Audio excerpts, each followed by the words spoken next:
Wa ma 'alaina illal balaghul mubin. Qalu inna taqayyarna bikum la illam tantahu lanarjumannakum wa la yamassannakum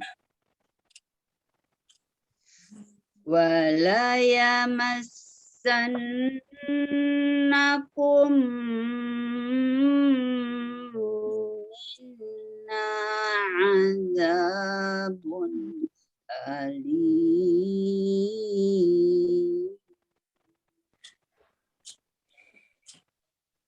Qalu ta'irukum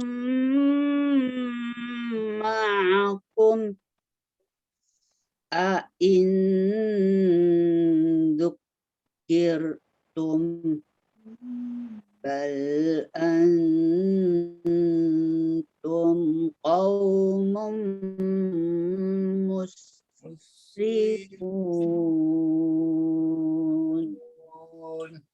Sadaqallahul azim. Oke, alhamdulillah. Assalamualaikum warahmatullahi wabarakatuh. Waalaikumsalam warahmatullahi wabarakatuh. Oke, alhamdulillah. Assalamualaikum warahmatullahi wabarakatuh. Waalaikumsalam warahmatullahi wabarakatuh. Oke, untuk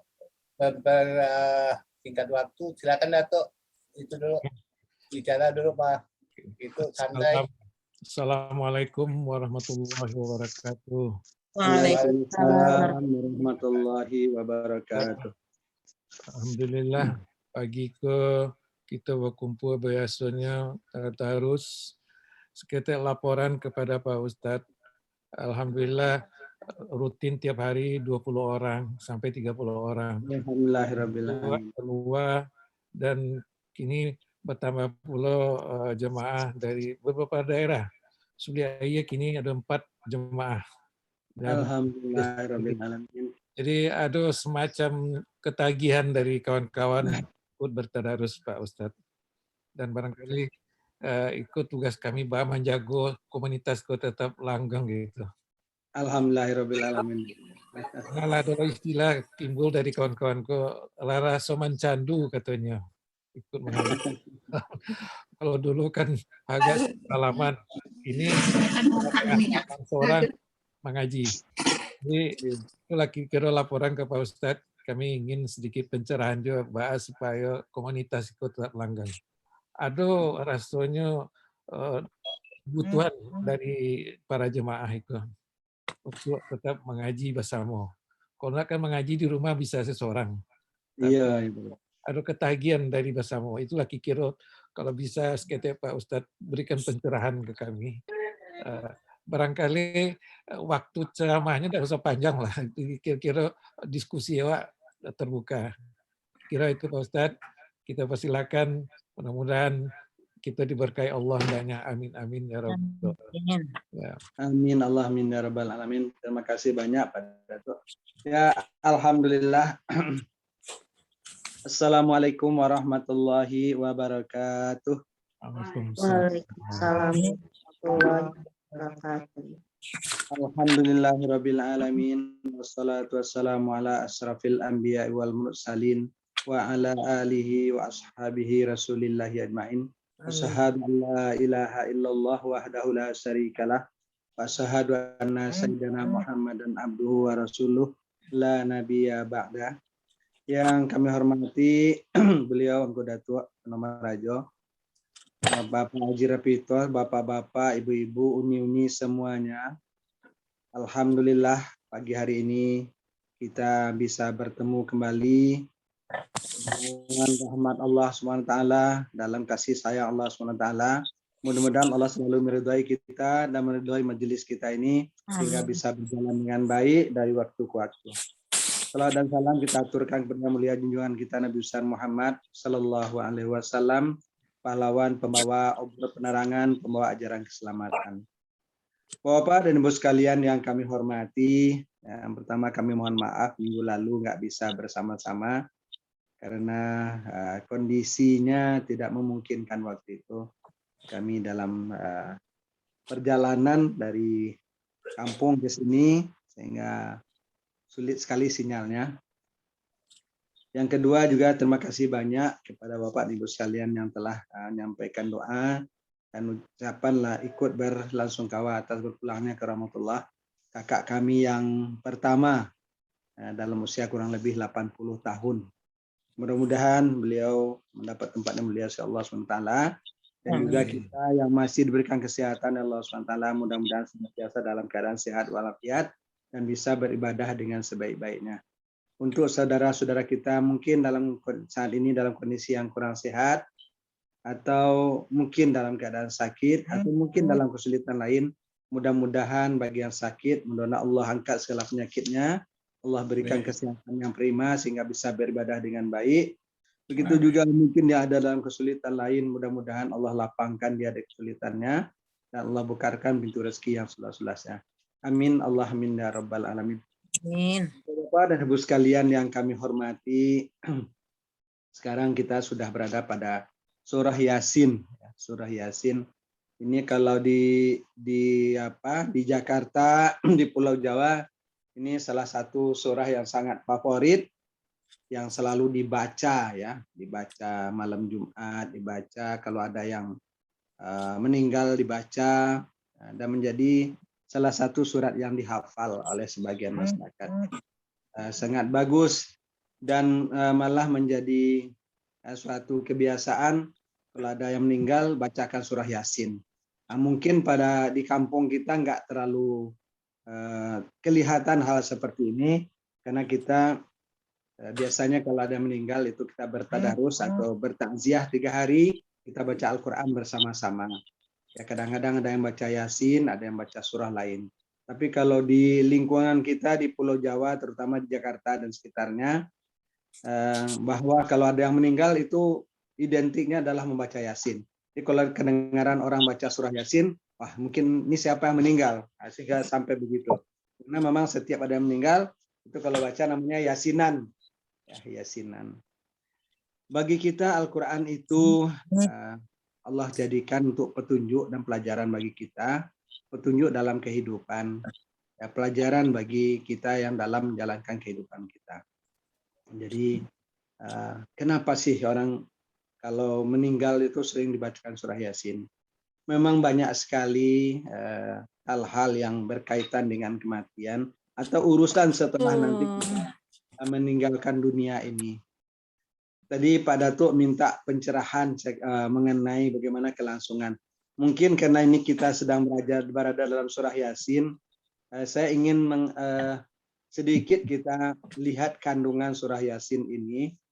Mungkin kita lihat di di ayat 60 sampai dengan 68, nanti akan kita coba. Mudah-mudahan dengan itu nanti kita akan bertambah bersemangat membaca Al-Qur'annya. Saya bacakan saja ya Bapak Ibu sekalian.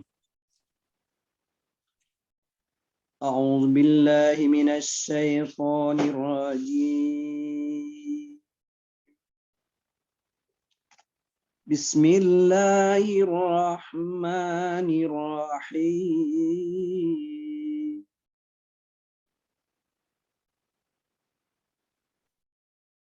Alam a'hada ilaikum ya bani Adam alla ta'budu syaitan innahu lakum aduwwum mubin.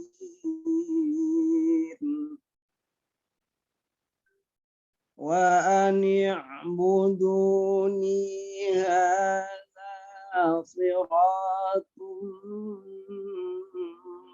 مستقيم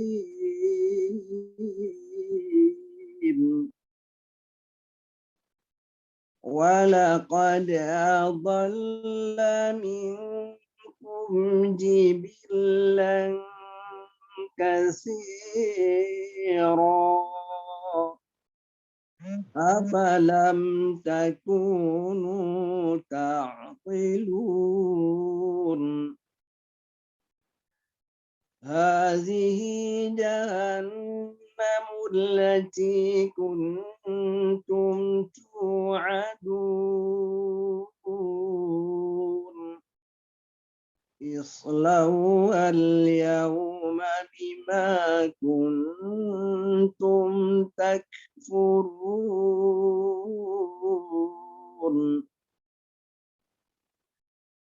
اليوم نختم على أفواههم وتكلمنا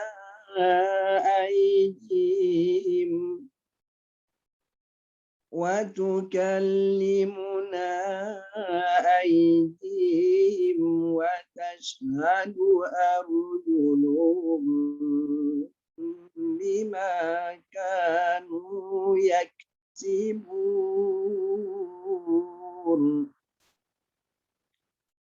ولو نشاء لطمسنا على أعينهم فاستبقوا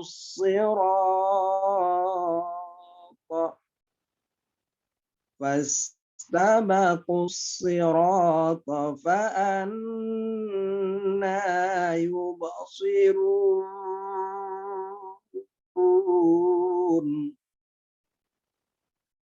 ولو نشاء لمسخناهم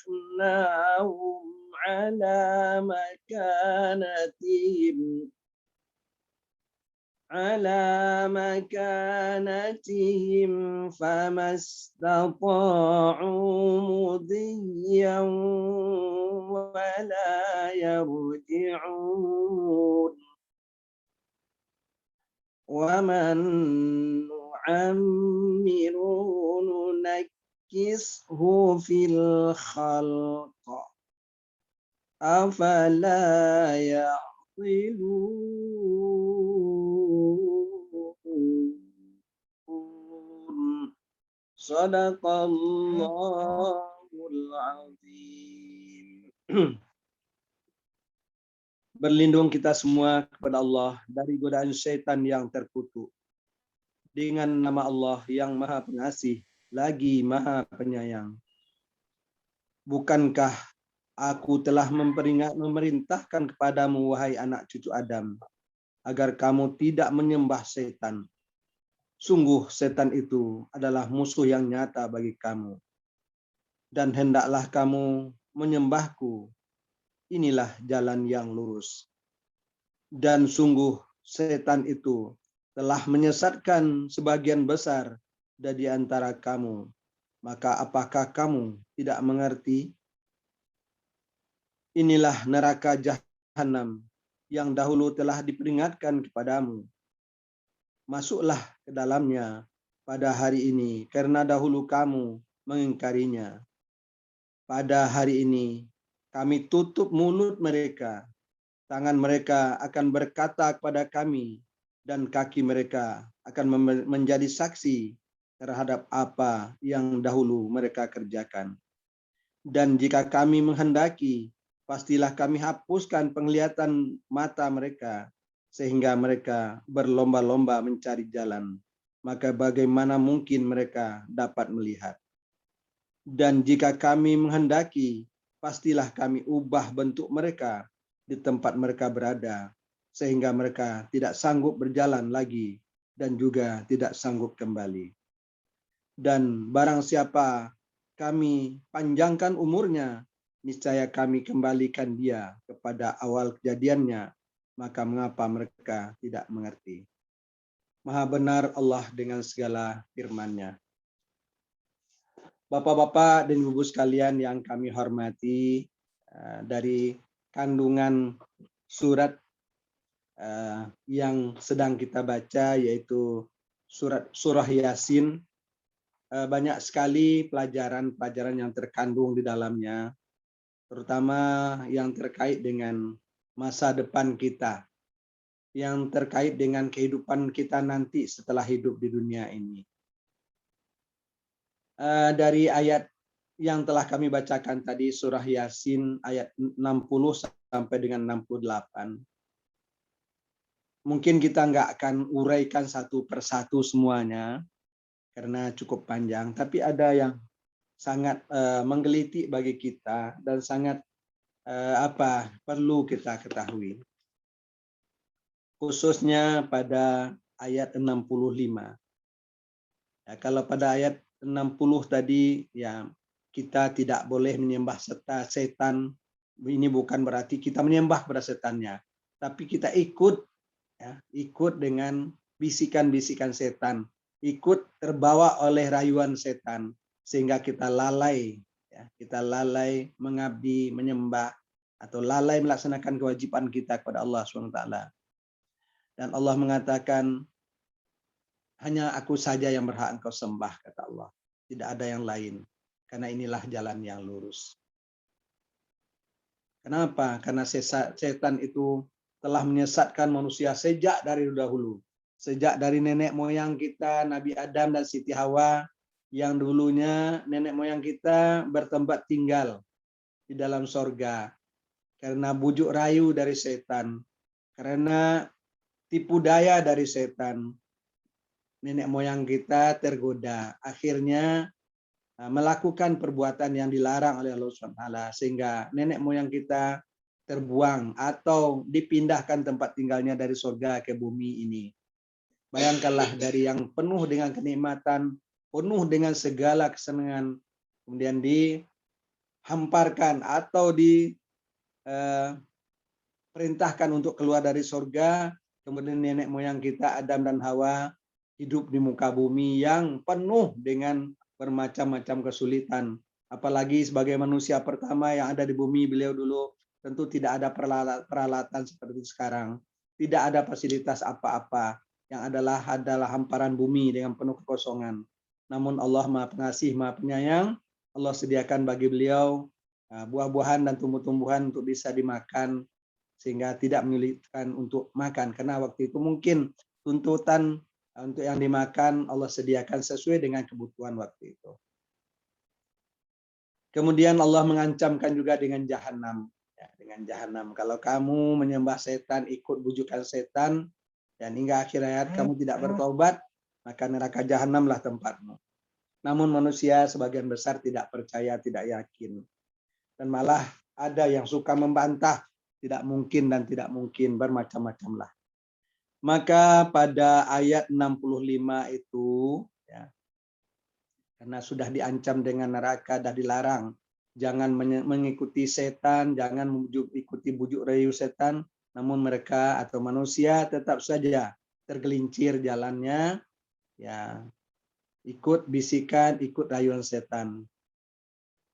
Akhirnya, inilah jahanam yang dulu dijanjikan atau diancamkan atau diceritakan kepada kamu oleh nabi-nabi kami, oleh rasul-rasul kami, kata Allah. Maka pada ayat 65 Allah sampaikan, pada hari ini kami tutup mulut-mulut kalian semua atau mulut mereka, dan kami suruh tangan-tangan kalian untuk berbicara dan kaki kalian yang menjadi saksi atas apa-apa yang telah kalian lakukan, kalian kerjakan selama hidup di dunia. Bapak-bapak dan ibu sekalian yang kami hormati, kalau kita di dunia ini, kita bisa bersilat lidah. Karena lidah nggak ada tulangnya, jadi bisa diputar-putar. Kalau ada tulangnya mungkin susah mutar-mutar lidah kita ya. Tapi karena lidah tuh nggak bertulang, jadi gampang diputar-putar gitu. Sehingga kita menyampaikan kebenaran, tanggapannya masing-masing orang akan berbeda-beda. Kita mengajarkan kebaikan, tanggapannya berbeda-beda. Dan alasan pun yang dipergunakan juga berbeda-beda. Karena apa? Karena lidah kita masih bebas untuk berbicara. Kalau ditanya, Oleh anak, ya kenapa ayah tidak sholat? Oh ayah lagi begini, ada halangan, pakaian kotor, macam-macam. Kalau diingatkan oleh ustadznya, kenapa kamu belum berubah juga? Ya karena begini-begini. Alasannya, ya namanya mencari alasan, bisa 1001 alasan itu kita buat. Tapi nanti di sana, ya kita tidak lagi bisa berbohong, tidak lagi bisa mengatakan sesuatu yang lain. Kalau di dunia ini, kata orang-orang preman, satu pasar orang bisa saya bohongi semua. Bisa berbohong karena dia bisa bersilat lidah. Yang benar bisa jadi tidak benar, yang salah bisa jadi benar. Nanti pada waktu kita di hadapan mahkamah Allah, itu tidak lagi lidah kita atau mulut kita yang akan berbicara. Tapi nanti tangan kita lah yang akan berbicara.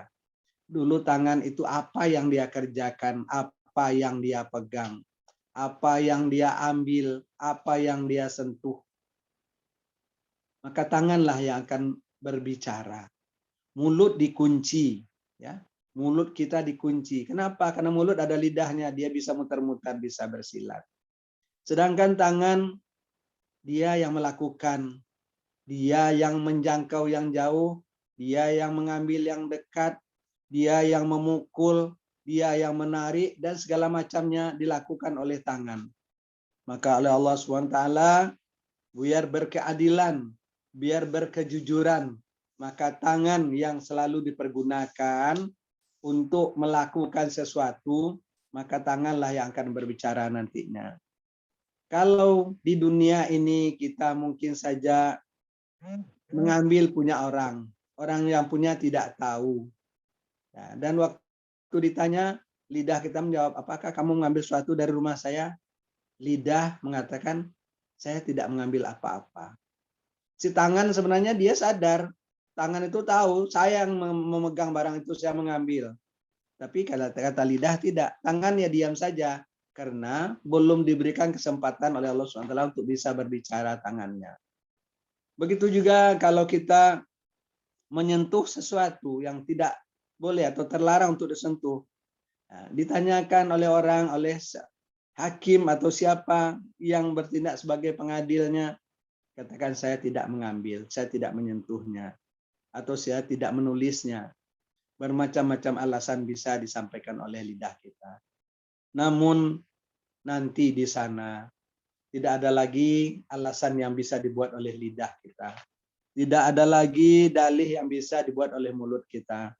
Tetapi pada hari itu mulut kita dikunci, tangan kita berbicara. Bayangkanlah bapak-bapak dan ibu-ibu sekalian, entah apa yang sudah dilakukan oleh tangan kita, atau entah apa perbuatan, pekerjaan yang telah kita lakukan dengan tangan kita. Ada yang diketahui oleh orang lain, ada yang tidak. Ada yang kita sadari, ada yang tidak. Ada yang kita sengaja atau mungkin tidak sengaja. Atau mungkin saja kita lakukan dalam kesunyian. Atau mungkin di tempat yang ramai. Ada orang yang hidup dengan cara mengambil barang orang lain, katakanlah dia mencopet atau semacamnya. Atau mencuri barang orang lain dan sebagainya. Atau yang bagi pejabat di kantor, mengalihkan barang milik kantor menjadi milik sendiri dengan tangannya. Apakah dengan menulisnya, atau dengan mentransfernya, dan segala macamnya. Itu dilakukan oleh tangan. Dan lidah selalu mencarikan alasan untuk membenarkan perbuatan tersebut. Lidah selalu mencarikan dalih, mencarikan alibi untuk membenarkan perbuatan yang telah dilakukan oleh tangan. Tetapi nanti pasti dan pasti akan kita pertanggungjawabkan. Tidak ada satupun yang tertutup di hadapan Allah Subhanahu wa taala. Karena semuanya tercatat dengan rapi dalam catatan malaikat. Ya, yang selalu mencatat perbuatan kita. Ya, yang ada yang di kiri, ada yang di kanan. Apapun yang kita lakukan selalu tercatat dengan baik. Dan kalau seandainya ada lagi bantahan apa yang dilakukan oleh tangan, maka kaki kita menjadi saksi betul dulu saya melangkah ke sana untuk mengambil barang orang itu. Benar dulu saya melangkah ke sana untuk mencuri barang itu dan segala macamnya. Bapak-bapak dan Ibu sekalian yang kami hormati, waktu masih banyak, kesempatan masih ada. Ya, kalau ada capek tanganlah ta jangkauan, capek kakilah ta langkahkan. Ya, mungkin dalam keadaan sehat, selagi umur masih ada, mungkin ini yang bisa kita perbaiki. Salah satu langkah yang senantiasa kita lakukan adalah dengan membaca ayat-ayat suci Al-Quran. Ya, seperti yang sudah kita sampaikan bahwa satu huruf dalam Al-Quran itu diberikan pahalanya, ganjarannya 1. 1 itu nilainya 10. Ya. Jadi bayangkanlah kalau bapak-bapak dan ibu-ibu bahwa cara berbuat baik yang paling mudah itu sebenarnya adalah dengan membaca Al-Quran. Bahwa cara melakukan kebaikan, berebut pahala yang paling mudah itu adalah dengan membaca Al-Quran. Karena tidak perlu perjuangan, tidak perlu tenaga yang besar, tidak perlu biaya yang banyak, tidak perlu hal-hal lain. Dengan kitanya duduk di rumah kita sebentar, duduk kita, kemudian kita buka ayat-ayat, kita buka kitab suci Al-Quran, kemudian kita baca. Ya, kita baca. Dengan 1 huruf kita mendapatkan 10 balasan kebaikan. Kalau kita membaca 1 ayat, bayangkanlah banyaknya. Makanya Rasulullah mengatakan, alif lam mim. Janganlah kamu kira itu 1 huruf. Tetapi alif 1 huruf, lam 1 huruf, dan mim 1 huruf. Maka untuk alif lam mim itu adalah 30. Jadi bayangkan kalau alif lam mim saja kita dapatkan 30. Betapa besarnya, betapa banyaknya yang kita peroleh kalau kita membaca sampai sekian ayat. Apalagi kalau kita mentargetkan membaca setiap pagi habis salat subuh, itu 1 juz, sekian banyak yang bisa kita peroleh. Mungkin bapak-bapak dan ibu-ibu, kita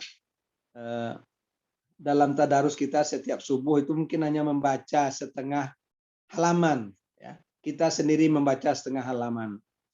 Kita yang bertadarus, kan sampaikan oleh Pak Datuk tadi, yang bertadarus itu antara 20 sampai dengan 30.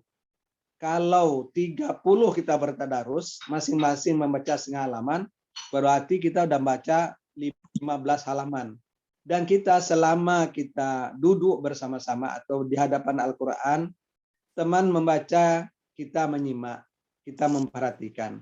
Sama dengan kita membaca. Walaupun kita hanya membaca dengan lisan, dengan mulut kita hanya setengah halaman, tapi dengan 30 orang yang membaca, kita menyimak, maka berarti kita sudah membaca sebanyak 15 halaman. 15 halaman kali sekian ribu huruf, berapa ribu huruf yang sudah kita baca setiap pagi. Mudah-mudahan kalau nanti ditanya,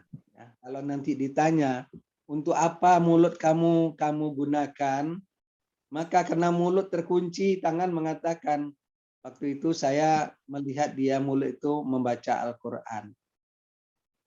Karena mulut kita terkunci. Jadi tangan nanti akan menjelaskan, dan kaki yang akan menjadi saksi. Jadi oleh sebab itu, bapak-bapak dan ibu sekalian yang kami hormati, kalau dulu mungkin kita belum bisa membayangkan apa ya ada nanti perbuatan dosa yang kita lakukan sekian ribu tahun yang lalu, karena kita sudah ada di generasinya yang di pertengahan, misalnya sekarang ini kayak di zaman Nabi Adam dulu udah sekian ribu tahun ya. Nabi Adam itu ada dengan anak cucu beliau yang anak-anak beliau itu.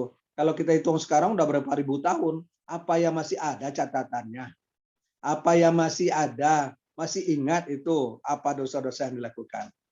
Sekarang dengan kemajuan teknologi, dengan adanya TV, dengan adanya video, dengan adanya kamera, maka hal itu menambah keyakinan kita. Kita mungkin ada yang sempat ketemu dengan Bung Karno, ada yang tidak. Atau mungkin pada zaman penjajahan Belanda, kita mungkin ada yang sudah ada yang belum. Tapi dengan foto-foto yang ada, dengan film yang ada, bagaimana Belanda dulu datang dan menjajah di Indonesia, itu masih bisa kita lihat. bahwa siapa saja dulu pemimpin Belanda. Kenapa? Pertama karena ada catatannya. Yang kedua ada film atau videonya. Nah, dan ketahuilah bahwa kita ini adalah masing-masing itu lakon. Ya, lakon kalau bilang itu pemain film. Masing-masing kita adalah pemain film. Dan semuanya itu direkam. Tidak ada yang tidak terekam. Ya, kalau tadi kita nggak bisa membayangkan bagaimana nanti Allah tahu dengan dosa-dosa saya yang telah lalu. Bagaimana ada catatannya.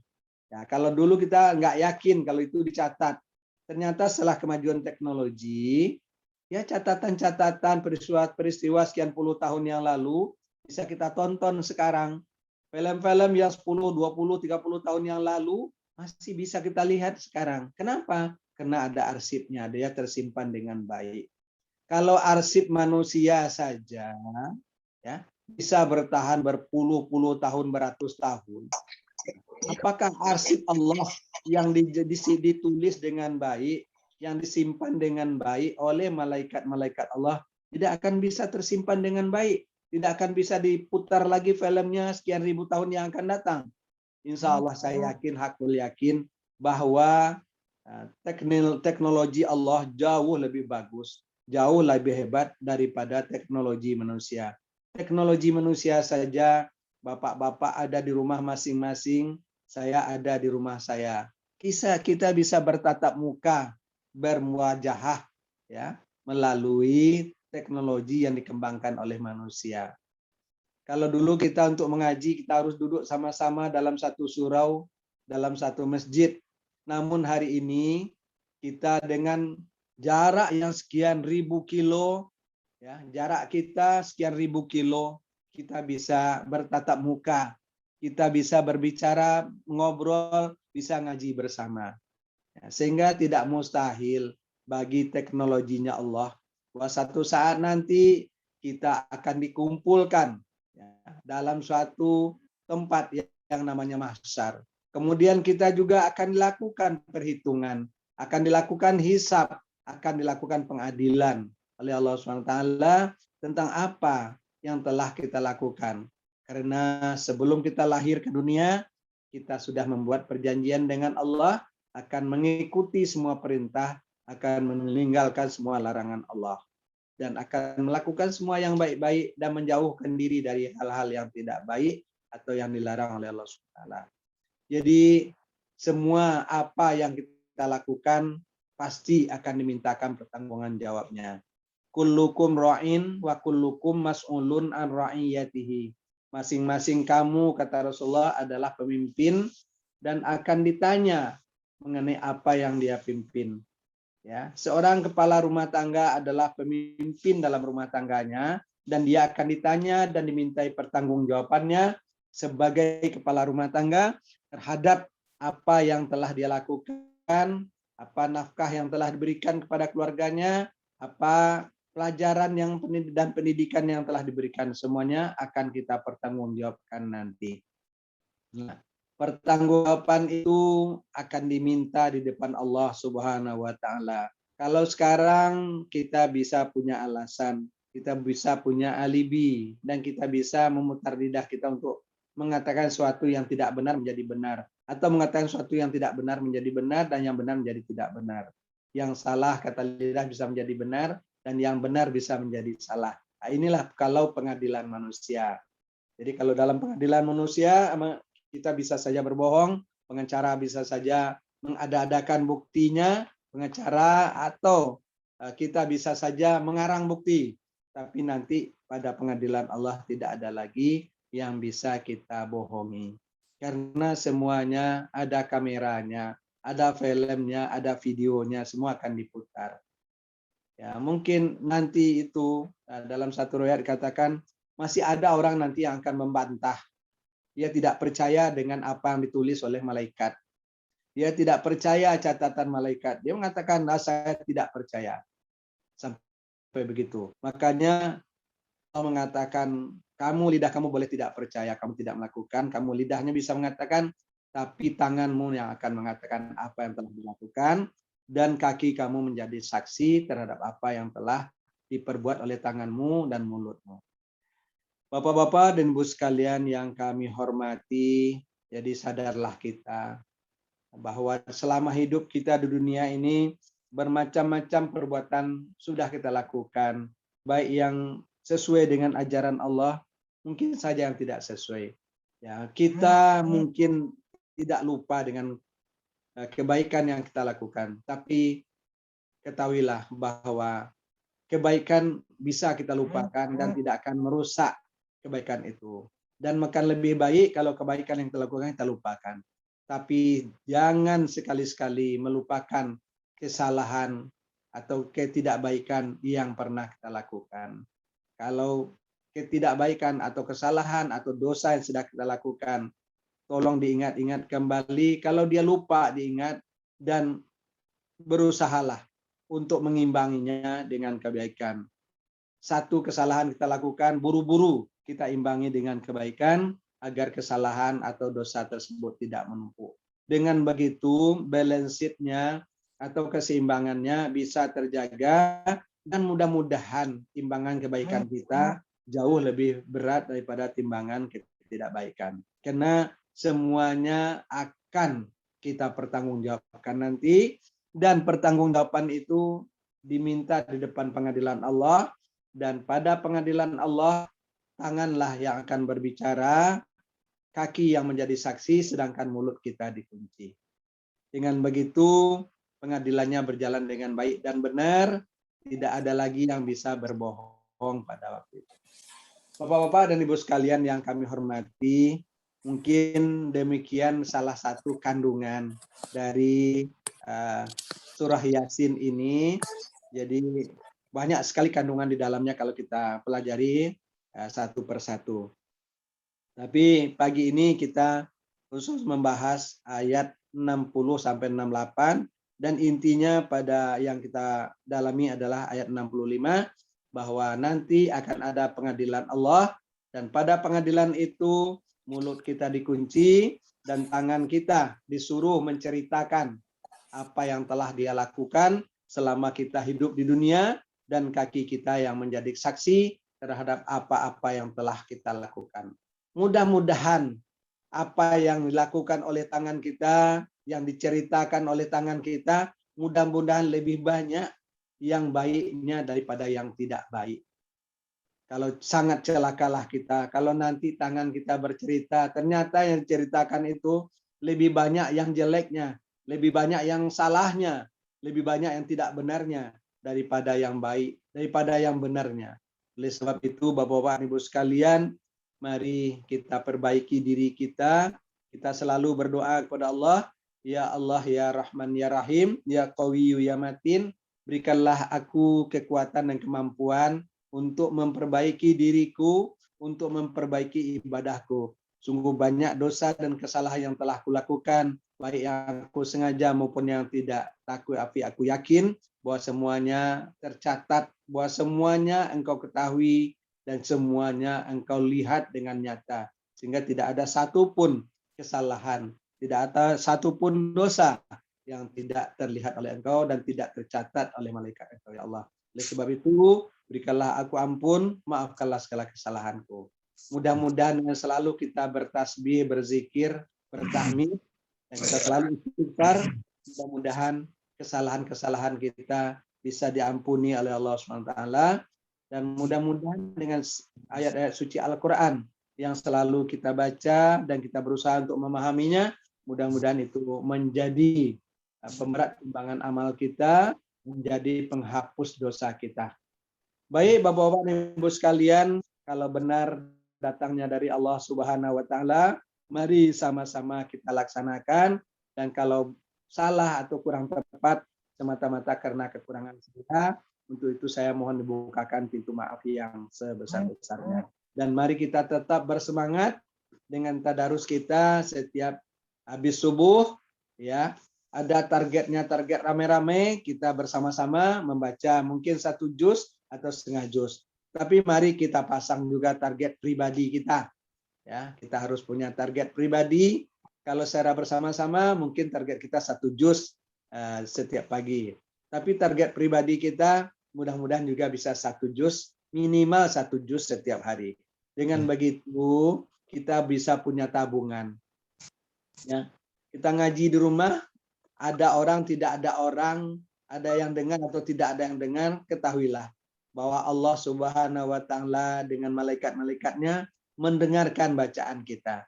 Kalau kita ikhlas membacanya karena Allah, maka satu huruf saja dibalas dengan satu kebaikan, dan satu kebaikan itu nilainya dengan 10 ya, 10 balasan kebaikan dari Allah SWT. Jadi Insyaallah. baca satu huruf, nah, jangan sampai dilewatkan Bapak-bapak Ibu sekalian, dan untuk diri saya sendiri jangan sampai kita lewatkan hari-hari kita, waktu kita, menit-menit kita dengan tidak membaca satu huruf Al-Quran pun. Kalau satu huruf saja kita nggak baca, rugi sekalilah kita.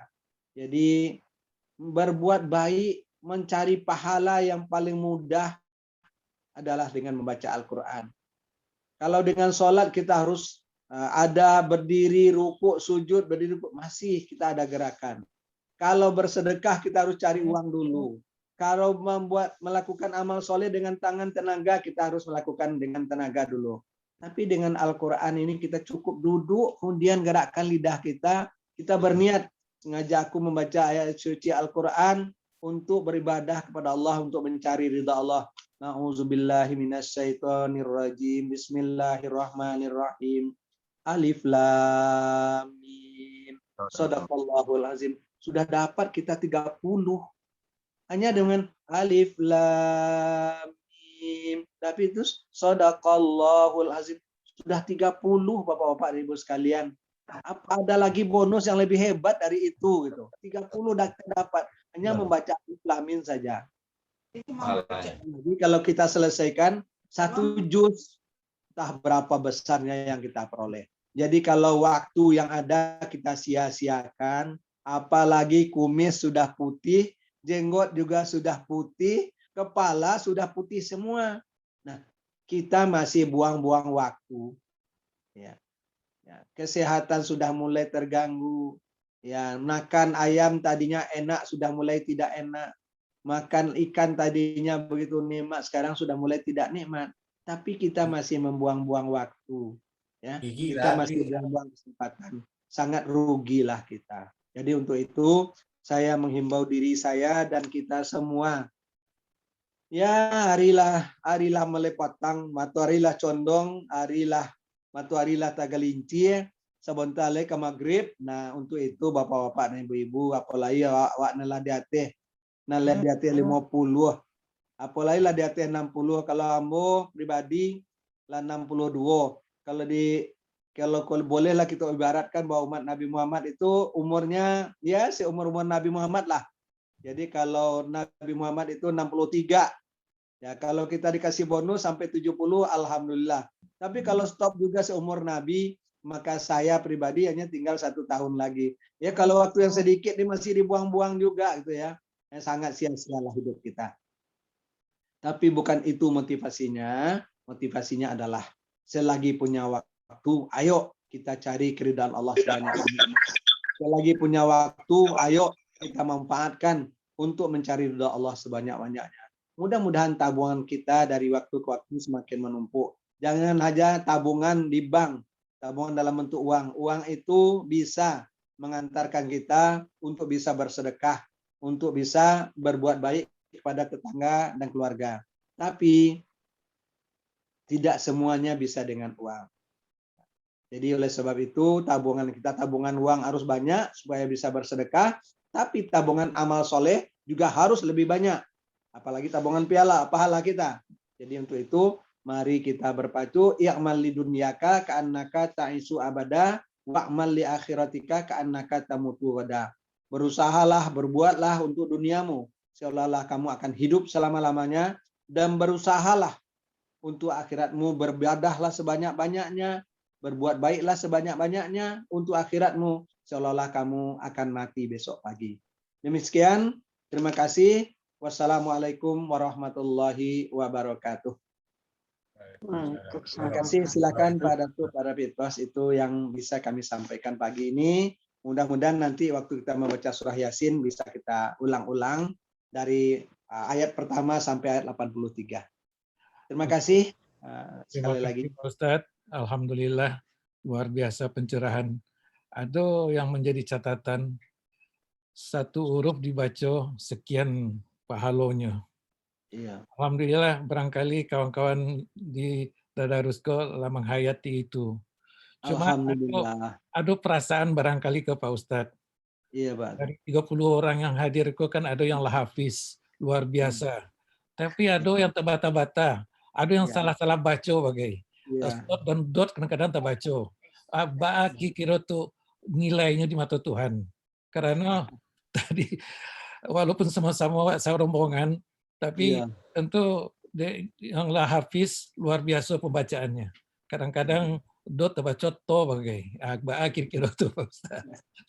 Jadi inilah Maha Pengasih, Maha Penyayangnya Allah padaku. Jadi membaca orang yang terbata-bata saja membaca Al-Quran, terbata-bata belum bisa membedakan mana yang short, mana yang lo, masih kecampur. Terbata-bata saja dia dapat 2 padaku.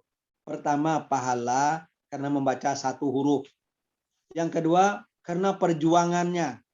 Jadi pertama membaca 1 huruf, dia baca, dia udah dapat apa yang dijanjikan Allah dengan terbata. Kemudian dia berjuang untuk bisa, dengan terbata-bata dia baca gitu. Menunjukkan bahwa dia itu memang berjuang, memang berjuang untuk membaca itu, karena memang mungkin saja dulu kondisi dan situasi yang tidak memungkinkan. Apalagi yang tua-tua, nalah tua kini, mungkin dulu karena zaman penjajahan tidak sempat, karena apa? Hidup tidak tenang, ikut tidak tenang. Tapi dia berusaha. Jadi dengan terbata-bata saja membacanya, dia udah dapat 2. 1 pahala membaca Al-Qur'annya, yang kedua pahala perjuangannya dengan terbata-bata. Jadi jangan khawatir kita bahwa Allah itu memberikan sesuatu itu tidak sama dengan kita. Kalau kita kan langsung yang terbata-bata nilainya cuma 5, yang lancar bagus nilai sekian. Allah insya Allah jauh dengan seperti itu. Allah itu maha adil. Ustaz, ada kadang-kadang celote salah baca itu salah pula maknanya, bisa lain. Nah, itu yang ketakutan yang timbul kadang-kadang di kawan-kawan. Jadi dari pencerahan Pak Ustaz tadi, salah baca pun ada nilai. Ya. Jadi terbata-bata saja belum bisa membedakan apa, karena memang membutuhkan proses. Terus bagaimana? Apakah sama dia dengan yang sudah lancar bagus? Masing-masing Allah berikan porsinya. Porsinya itu Allah yang menentukan. Ya, tentu yang istilahnya kalau yang sudah begini tentu tahapannya seperti ini. Tapi Allah menjanjikan dengan terbata-bata saja dia dapat 2. Ya. Pahala membaca 1 huruf dapat dia 1 kebaikan dibalas 10. Kalau pahala terbata-batanya ya memang belum bisa lidahnya, apalagi nggak usahlah terbata-bata. Teman kita yang dari daerah tertentu membaca ain itu ngain. Siratal ladzina an'amta alaihim. Ya, tapi Allah tahu lidahnya memang belum bisa gitu. Apakah dia itu berdosa? Tidak. Hanya Allah mengatakan kan lidah Allah yang memberikan. Terbata-bata itu karena memang belum terbiasa. Memang lidah yang sulit karena memang dari kecil tidak terbiasa. Banyak saudara kita nggak ada kiai juga masih bisa. Sulit dia membaca ain. Ngain dia baca. Ini Allah Maha Pengasih, Maha Penyayang, Allah itu Maha Adil. Kalau bagi kita yang sudah belajar, sudah lancar, itu untuk memacu semangat, salah makhraj, nanti salah arti. Itu pengertian itu untuk yang sudah lancar membaca. Usahakan untuk membaca sesuai dengan tertulis. Untuk yang masih dalam proses belajar, Allah lebih tahu dari kita. Itu Allah menjanjikan kata Rasulullah, yang terbata-bata saja dapat 2. Jadi jangan kita khawatir bahwa kita nggak mendapatkan sebanyak yang dapat dibaca yang oleh yang sudah lancar. Tidak. Kita dapat 2. Terbata-bata saja sudah dapat 2. Alhamdulillah. Jadi yang penting semangat dulu kita. Alhamdulillah Mak Ujang. Mulai dapat nilai Mak Ujang setelah salah baca. Silakan Mak Ujang. Bukan begitu maksudnya. Bukan salah berusaha untuk lebih baik. Itu yang lebih bagus. Betul. Jangan diiniin artinya. Berusaha lebih baik itu yang lebih bagus. Soalnya ini syairnya Allah sendiri. Allah yang menulisnya. Jadi kita sebagai umat yang beriman ya, berusahalah dengan baik membaca makhrij-makhrijnya. Itu Amin. enggak yang abang ngomong. Iya, silakan Mak Ujang. Jadi kalau tidak keluar ke sekolah tuh ya dimaklumin aja lah ya. Tapi baru tahu untuk mungkin kan itu. Ya makanya Awak di Siko ala Baraja, jadi berusaha. Kalau kita berusaha, insya Allah Allah akan mempermudah semuanya. Yakinlah itu. Insya Allah. Silakan Mak Ujang, komentar. Ado lo cek Ustaz kawan dalam ingat juga tak ya.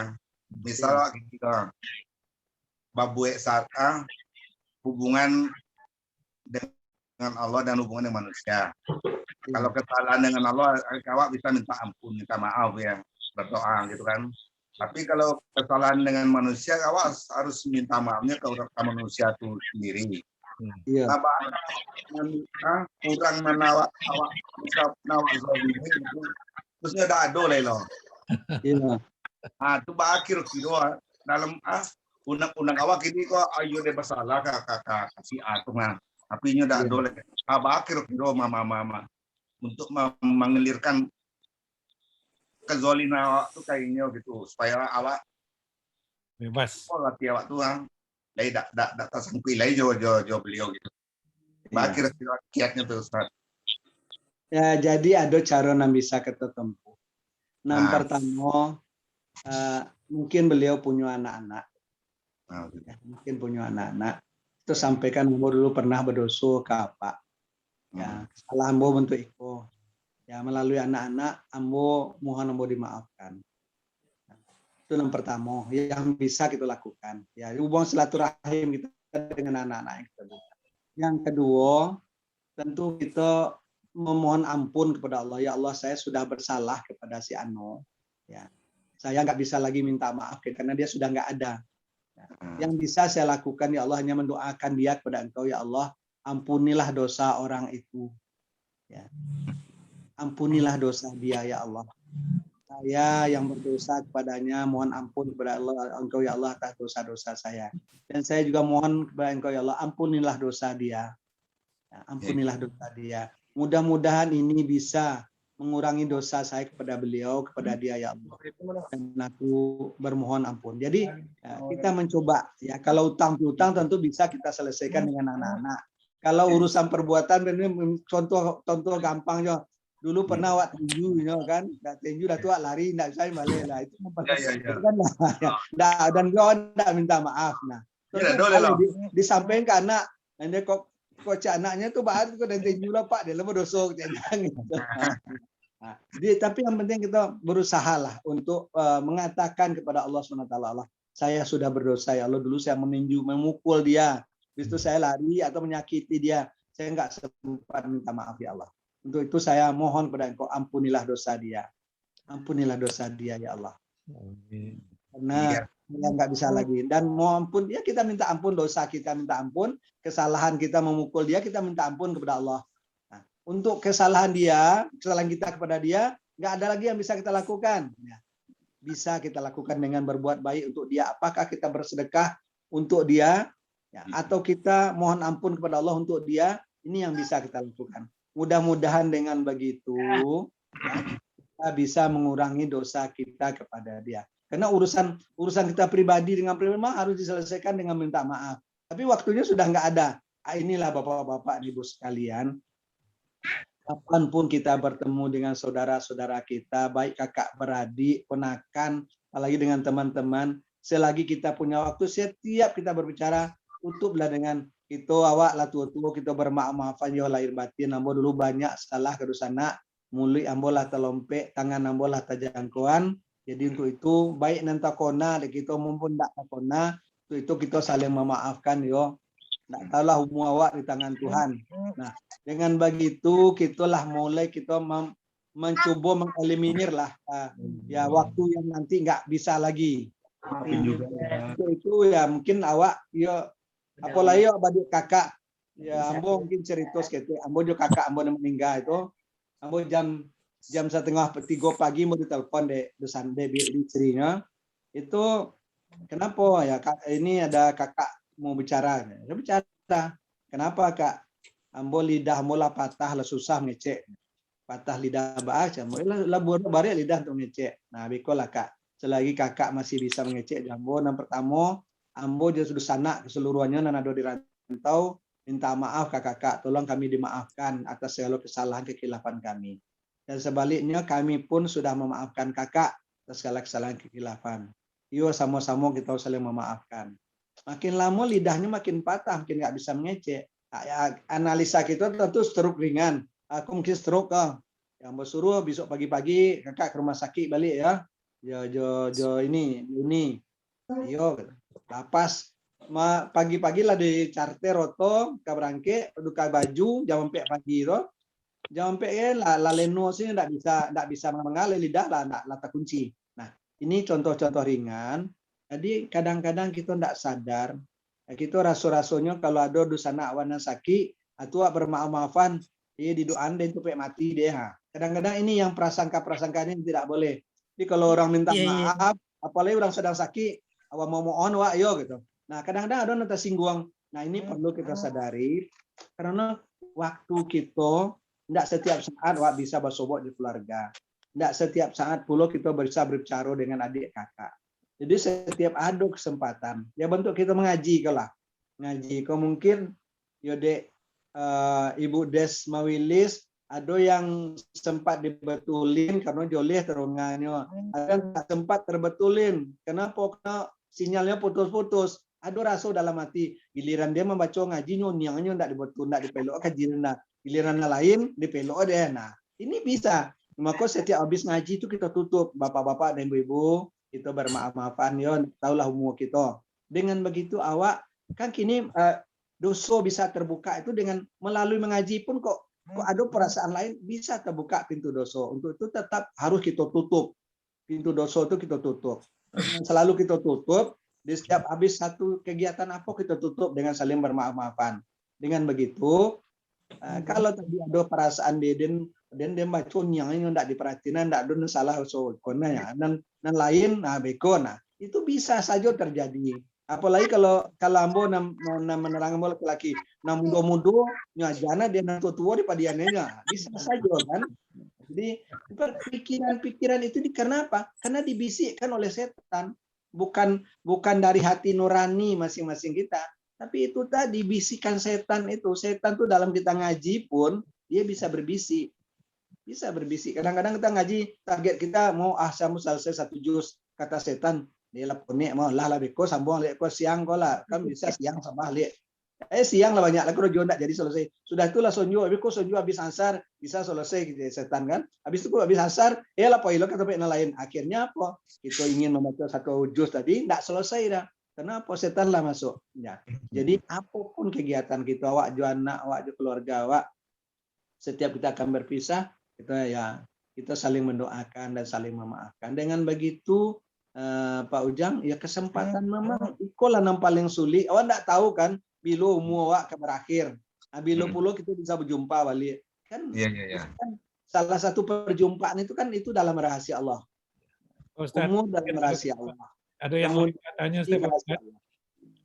Ada yang lain barangkali ingin bertanya. Terima kasih Ustaz. Assalamualaikum warahmatullahi wabarakatuh. Ustaz,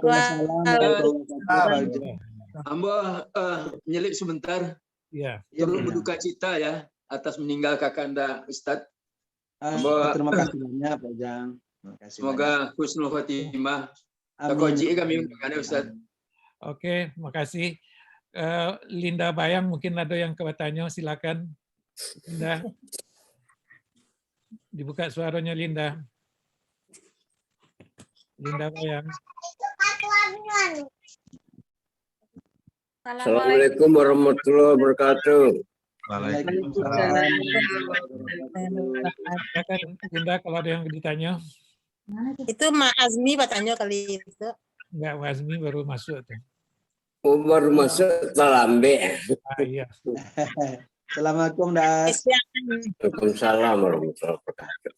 Linda ada pertanyaan? Kalau enggak ke Aceh. Dari Loksmawe Aceh. Assalamualaikum Pak Ustadz. Ya, Bu Lin. Barusan undangan dari Gayas Rizal ya. Mengucapkan kepada Pak Ketua atas meninggalnya. Tapi di belakangnya itu ada husnul khotimah. Cuman ada sebagai akan kawan itu maksudnya ini minta tolong di Pak Ustadz diterangin. Baik, ini husnul khotimah ini pertama dulu dari ucapan dulu ya. Jadi adalah hasanah ya, hasanah, husnu. Jadi artinya baik.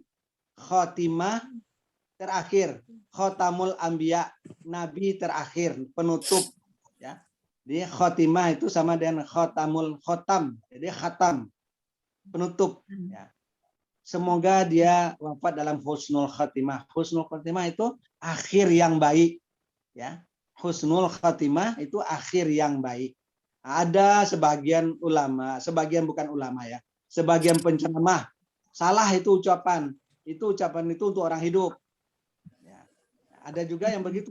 Ucapan kalau orang udah mati, maka kok dipakai husnul khotimah. Sebenarnya begini analisanya. Kan kita mendoakan semoga dia husnul khotimah. Husnul khotimah semoga itu mudah-mudahan harapan yang kita sampaikan. Oh, si A teman kita meninggal, mudah-mudahan dia wafat dalam husnul khotimah. Husnu, hasanah, yu'ahsinu itu kebaikan baik. Khotimah itu akhir atau penutup. Mudah-mudahan dia menutup hidupnya, akhir hayatnya dalam keadaan baik. Itu harapan kita. Itu harapan. Kan semoga itu kan harapan, mudah-mudahan. Jadi kalau kita tinjau dari sisi penggunaan bahasanya tidak salah ya. Kenapa? Kita menyampaikan harapan mudah-mudahan akhir hayatnya baik. Ya. Mudah-mudahan dia menutup hidupnya dengan kebaikan dalam keadaan baik. Nah, tapi ada juga menafsirkan oh itu untuk orang hidup. Wallahu a'lam bishawab, tapi sesuai dengan bahasa Indonesia maupun bahasa Arabnya. Kalau bahasa Arab husnul khatimah, husnu itu baik ya. Khatimah itu penutup atau akhir. Jadi mudah-mudahan akhir hidupnya dalam keadaan baik, akhir hayatnya dalam keadaan baik. Kita berharap ya semoga dia husnul khatimah. Jangan sampai terucap husnul. Kalau husnul artinya tidak baik. Nah, dulu sering kita lihat ya, kita pernah membaca dalam WA apa-apa itu tulisnya dengan K dan H sehingga membacanya menjadi kho. Kalau husnul khatimah itu tidak baik. Jadi jangan salah dalam menulis kita nggak boleh pakai K dan H. Kita hanya memakainya H saja. Karena alih bahasa Arab ke bahasa Indonesia untuk husnu itu hanya dengan H saja. Jadi husnul khatimah. Jadi husnu dari hasanah. Khatimah dari khatama. Ya. Khatama itu khatam. Selesai. Ya, jadi itu boleh. Jadi kita mengucapkan husnul khatimah ya. Hanya H kecil. Tapi kadang-kadang saking kecilnya sampai dengan hu. Itu jadi salah dia. Jadi kapan husnul khatimah itu tidak menyalahi kaidahnya. Silakan yang lain. Makasih Pak Ustaz. Silakan dari Aceh. Ya, makasih banyak. Assalamualaikum warahmatullahi wabarakatuh. Waalaikumsalam. Ini Ustaz, pertanyaannya bagaimana sebaiknya kita membaca surat Yasin itu waktu di depan jenazah yang sudah meninggal atau yang masih dalam keadaan sakit? Apakah itu ada tuntunan yang mana yang lebih baik? Gitu Ustadz, tolong dikasih ini penjelasannya. Terima kasih Ustadz. Yang pertama saya mohon maaf dulu, saya belum ketemu gitu ya nih ya, belum ketemu, mungkin saya yang kurang membaca. Sebaiknya membaca surah Yasin itu setelah orangnya meninggal atau waktu dia masih sakit. Tapi yang saya sudah ketemu ya kalau orang sakit kita mendoakan itu bisa langsung dengan memohon pada Allah atau dengan membaca ayat-ayat suci Al-Quran sehingga memberikan ketenangan kepada yang mendengar. Untuk orang yang sudah wafat, ya, sering kita akan datang kita membaca ayat suci Al-Quran ya, di samping jenazah. Nah, ini sebenarnya lebih kepada kita yang tinggal. Kenapa? Kalau orang yang sudah meninggal kan secara bahasanya kan sudah putus hubungannya dengan dunia. Ya. Iza mata benu Adam in qata'a amalihi illa min salasin. Sedekah jariyah au ilmu yantafa'u bihi aw waladun shalihun yad'u. Nah, ini lebih kepada membuat suasananya, karena suasana berduka. Daripada ngobrol nggak jelas, kita membaca ayat-ayat suci Al-Quran. Dan kita niatkan untuk yang meninggal. Mudah-mudahan yang meninggal itu mendapat aliran pahala dari ayat suci Al-Quran yang kita baca. Jadi untuk orang yang sakit, tidak harus surah Yasin. Surah yang manapun kita baca dalam Al-Quran itu, kita niatkan untuk memohon kepada Allah. Ya Allah, dengan ayat-ayat suci Al-Quran ini yang akan aku baca, aku mohon kepada Engkau ya Allah, berikanlah kesembuhan pada saudaraku ini. Kemudian kita bacakan ayat suci Al-Quran, karena Al-Quran itu apa? Bacalah Al-Quran itu sesuai dengan niatnya. Kalau niatnya untuk obat, dia akan menjadi obat. Kalau niatnya untuk mencari ridha Allah, dia akan mendapatkan ridha Allah yang membacanya. Jadi begitu Uni. Jadi kalau kita membaca selagi sakit, kita memohon ampun, memohon kesembuhan kepada Allah, karena Al-Quran dibaca sesuai dengan niatnya. Kalau yang kita bacakan itu sudah meninggal, niat kita mudah-mudahan dengan membacakan ayat suci Al-Quran, Allah ampuni segala dosanya, Allah maafkan segala kesalahannya. Itu baru yang pernah ini. Mungkin yang lain belum terbaca oleh hamba. Iya. Ustaz. Ya, makasih banyak Ustaz penjelasannya. Sama-sama nih. Barangkali dari Muara Duo, Herlina, ada pertanyaan, silakan. Muara Duo, Lina. Ya, assalamualaikum Pak Ustadz. Waalaikumsalam warahmatullahi wabarakatuh. Sama mengucapkan maaf lahir batin. Sama-sama. Idul Faizin. Yang mau tanyakan Pak Ustadz, apa sama pahalunya awak mengaji bersuara dengan diam, membaca dalam hati? Iya. Apa sama tak pahalu itu Pak Ustadz? Awak membaca dengan bersuara, membaca dalam hati. Nah, ini kalau baik firman Allah maupun hadis Rasul, qarattilil Qur'ana tartila. Bacalah Al-Quran itu dengan tartil. Kita membaca itu dengan lisan, dengan lidah. Jadi anjurannya membaca itu bersuara. Nah, kalau bersuaranya terlalu kencang, nggak bagus, terlalu pelan. Nah, kalau kita membaca sendiri, bacalah minimal suara kita terdengar oleh telinga kita sendiri. Karena setiap ayat Al-Quran yang kita baca itu akan menimbulkan getaran kepada seluruh saraf kita. Karena dengan masuk dia ke kuping, kemudian kuping itu yang akan mendorong dia ke seluruh organ tubuh kita. Jadi mana yang lebih besar pahalanya? Urusan pahala kita serahkan saja kepada Allah Subhanahu wa taala, karena Allah sudah menjanjikan kalau kita membaca satu huruf, nah dapat dibalas satu kebaikan dan dibalas Allah dengan 10 kebaikan. Nah, jadi dan membaca itu secara definisi kita membaca itu dengan lisan, dengan lidah. Tapi kalau kita membaca dengan hati, apakah tidak dibalas oleh Allah? Allah tetap membalasnya. Tapi kalau ditanya mana lebih besar pahalanya, saya nggak bisa jawab karena belum ketemu, karena Allah hanya menjanjikan ya setiap satu huruf yang kita baca itu Allah balas dengan 10. Begitu Bu Herlina. Nah, kalau bisa dibacalah dengan lisan, karena pengertian membaca itu dengan lisan. Tapi kalau dalam hati berzikir namanya ini ya. Jadi kalau kita membaca dalam hati namanya zikrullah. Ya, kita mengingat Allah, caranya dengan membaca Al-Quran bisa. Ya, karena zikir itu dalam hati. Begitu nih, terima kasih. Barangkali Pak Ustadz masih sampai jam berapa Pak Ustadz waktunya? Mungkin sudah ini sudah selesai. Iya, terakhir Pak Ustadz dari Mak Azmi. Silakan Mak Azmi. Silakan Kak Daas. Assalamualaikum warahmatullahi wabarakatuh. Waalaikumsalam warahmatullahi wabarakatuh. Oh ya, silakan dulu Ustadz, kebetulan ada dari Australia. Kini silakan Mas Azmi dulu. Silakan.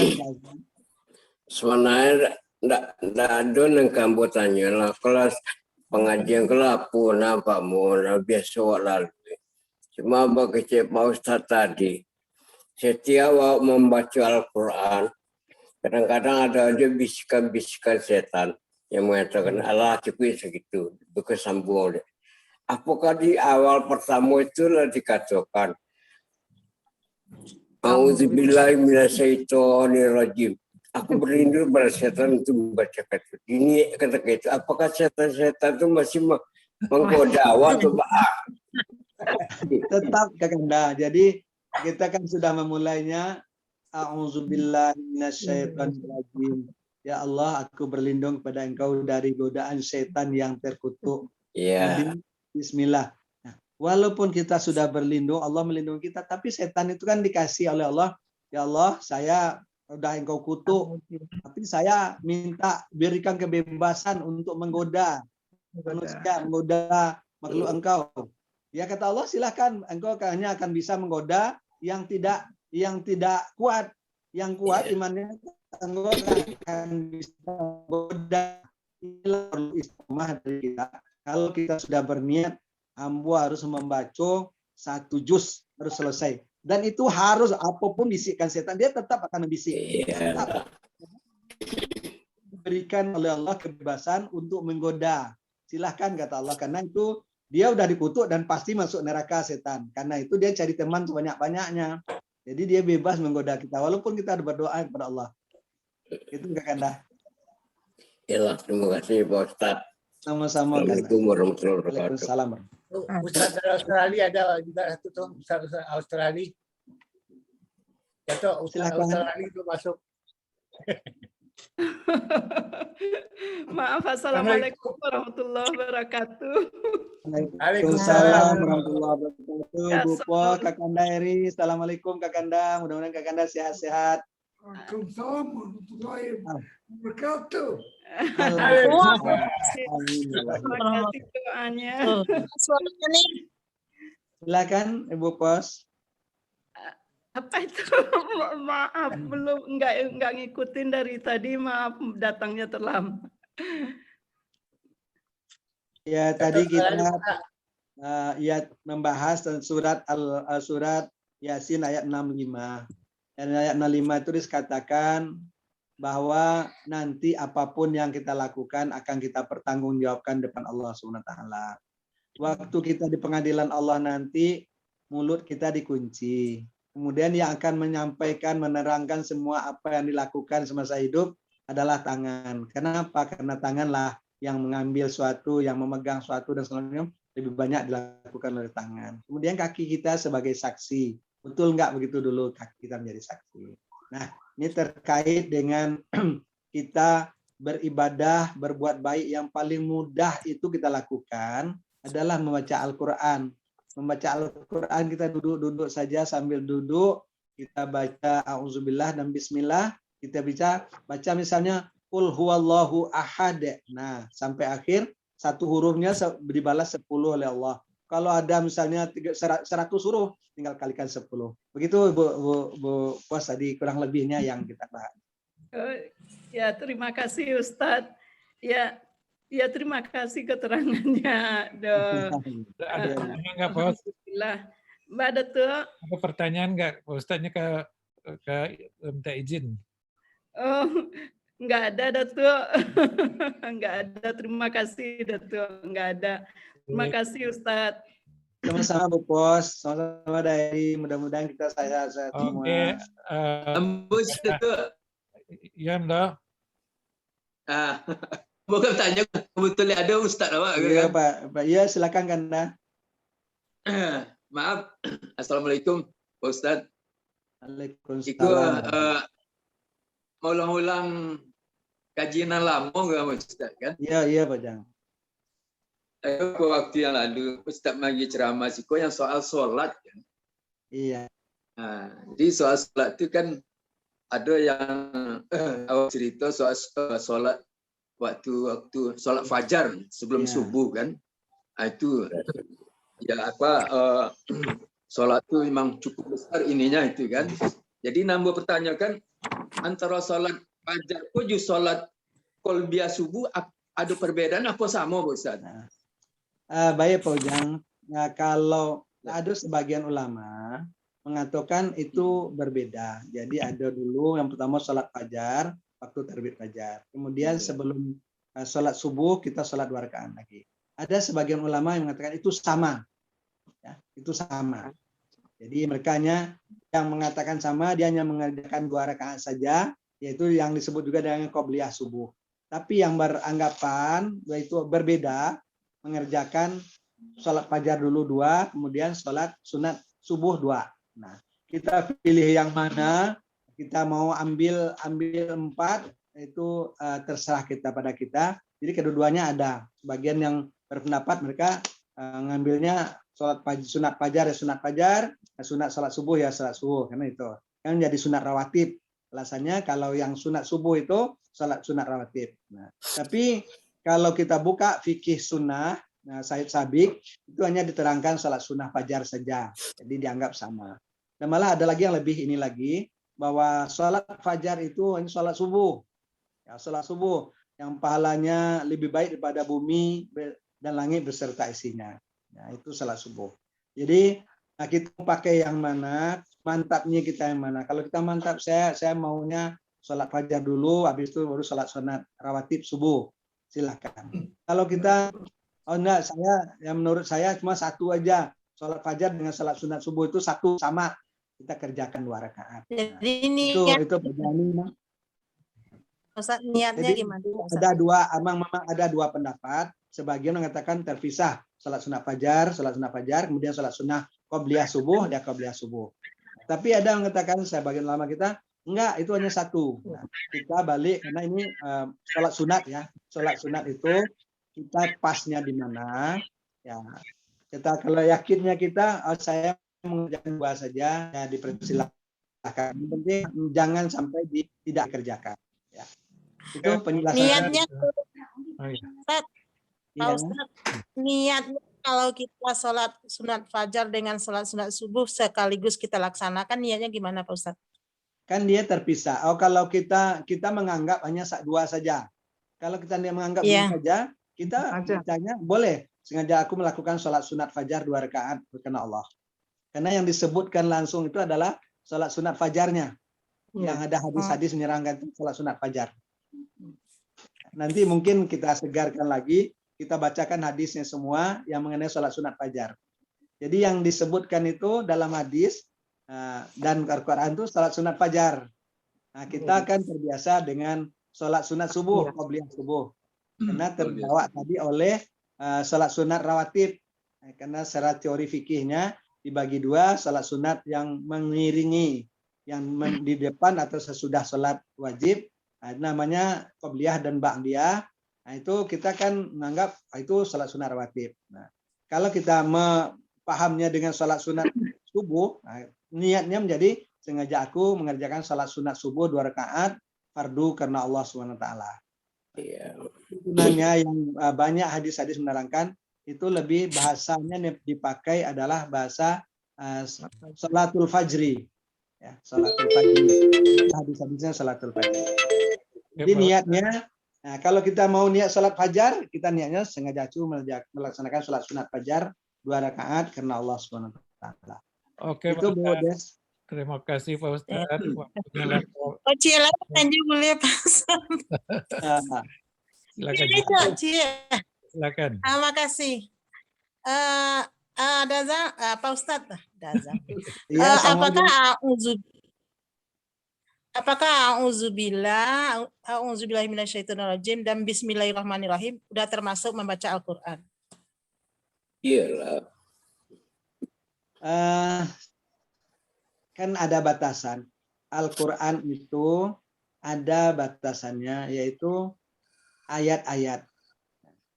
Ya, kalau kita buka mushaf atau kitab suci Al-Qur'an, bahwa surah pertama itu adalah Al-Fatihah.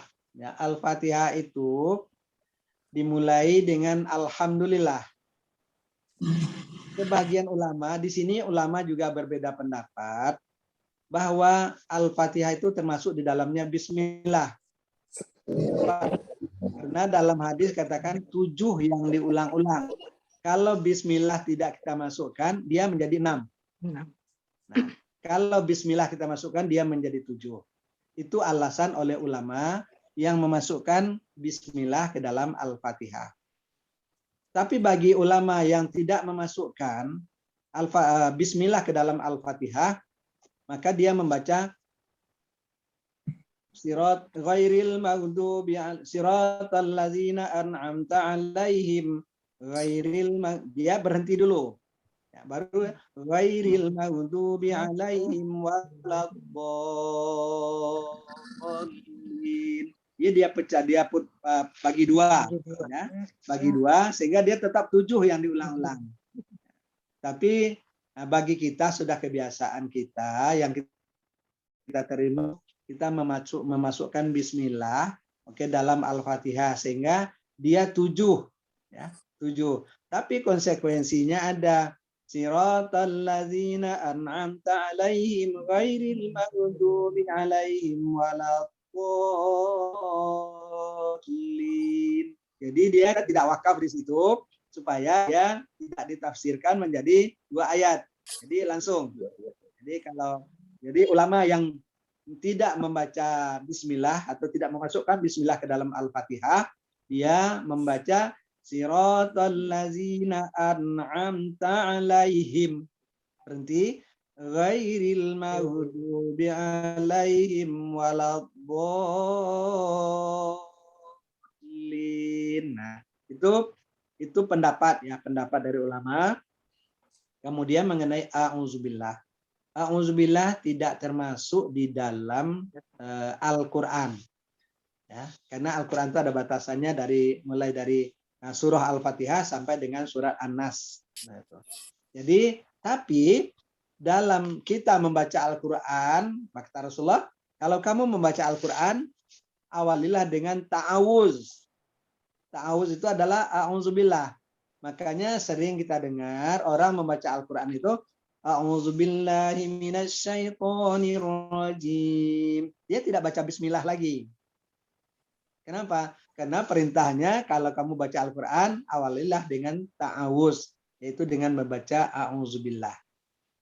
Sedangkan setiap kamu akan melakukan pekerjaan, apapun pekerjaannya, awali dengan bismillah. Itu pekerjaan yang baik.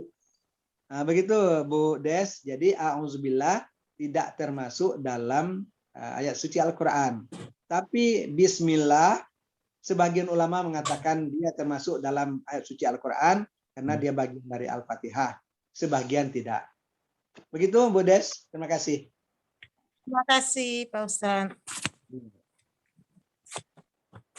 Oke, Bapak-Bapak dan Ibu, mungkin cukup begitu pada Tua. Oke, Pak Ustadz, mohon maaf atas lo waktu Pak Ustadz berlebihan dari yang terlebih dalam kebaikan pada Tua. Luar biasa. Banyak pencerahan-pencerahan yang selama aku tidak terpikirkan, seperti pertanyaan dari Sides tadi, pertanyaan yang lain. Selama aku dianggap hal-hal biasa saja. Tapi setelah Pak Ustadz jalekan, alhamdulillah membuat pencerahan di dalam mengamalkan dan beribadah kepada Allah. Terima kasih Pak Ustadz. Mudah-mudahan Pak Ustadz tetap sehat dan tetap bisa mengisi waktu ceramah untuk kami di kelompok Tadarus. Sekali lagi terima kasih. Alhamdulillah. Wassalamualaikum warahmatullahi wabarakatuh. Ya, terima kasih banyak Pak Datuk ya atas kesempatan yang diberikan dengan segala keterbatasan dan kekurangan ambo. Ya kita ngaji bersama-sama sona pada tuh kita baca Al-Quran sama-sama, kita uraikan mencoba bersama-sama. Nah, kalau ada pertanyaan-pertanyaan, ambo pun menjawabnya dengan apa yang pernah ambo baca, ambo pelajari. Tentu mungkin saja daya ingat nggak sebagus ketika muda. Makanya kalau adonan kurang, nah itu sama teman-teman karena kekurangan ambo, mohon dibukakan pintu maaf yang sebesar-besarnya. Kalau hanya dari Allah, mudah-mudahan Allah memberikan kekuatan dan kemampuan kita untuk bisa mengamalkannya, melaksanakannya. Amin. Ya Rabbal Alamin. Dan terima kasih banyak Pak Datuk, Pak Rapitos, Bapak-bapak dan Ibu-ibu sadonyo. Wassalamualaikum warahmatullahi wabarakatuh. Waalaikumsalam. Mohon pamit Pak Datuk, ya Bapak, Ibu-ibu semuanya. Terima kasih.